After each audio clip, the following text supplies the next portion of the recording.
शक्ति और अधिकारों का बंटवारा उसको भी स्पष्ट करता है। और सबसे बड़ा संकट क्या था कि भारत जिस मुहाने पर खड़ा था, धर्म के आधार पर भारत को बंटवारा कर दिया गया। भारत इसके खिलाफ, इसलिए भारत को एक ऐसा संविधान बनाना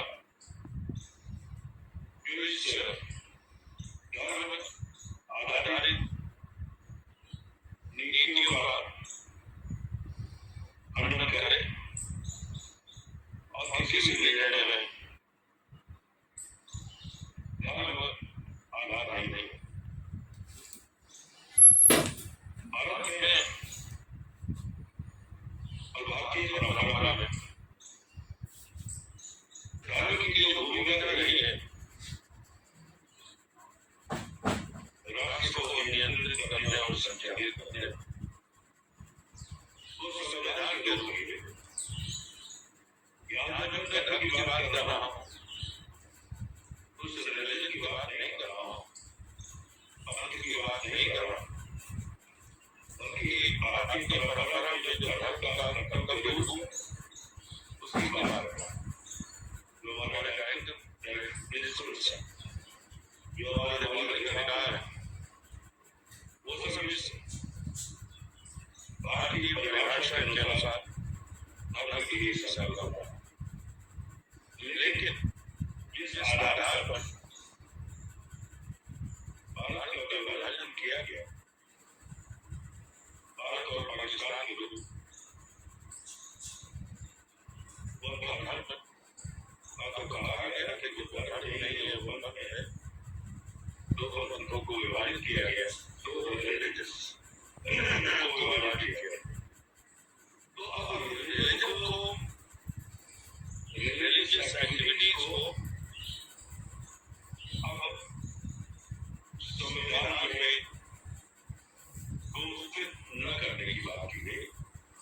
यानी कोई निर्णय अब रिलीजन के या रिलीजियस एक्टिविटीज के आधार पर नहीं। इसलिए इसमें ये कहा गया कि सबको रिलीजियस एक्टिविटीज करने का अधिकार है, लेकिन कोई भी निर्णय रिलीजन से प्रभावित नहीं। और इसी पर बहुत देर तक आज की चली बात है, सेकुलर शब्द भी जोड़ा गया।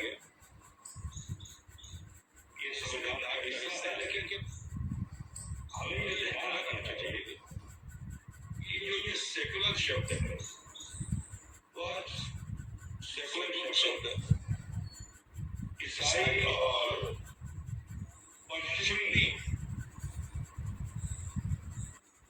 अवधारणा, रिलीजन और स्टेट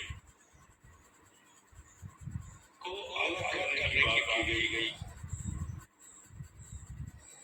पश्चिमी विचारधारा उसको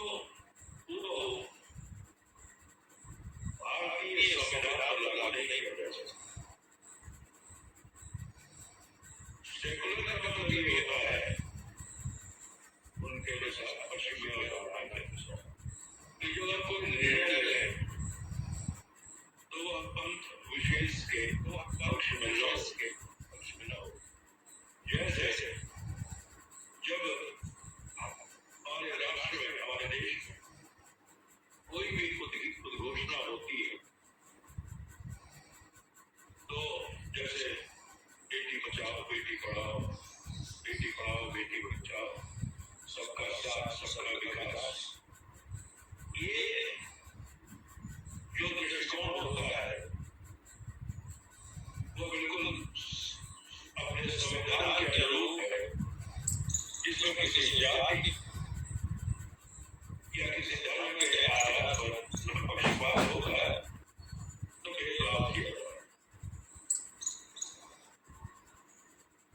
लेकिन जब संविधान के अनुसार हमारे राष्ट्र के निर्माता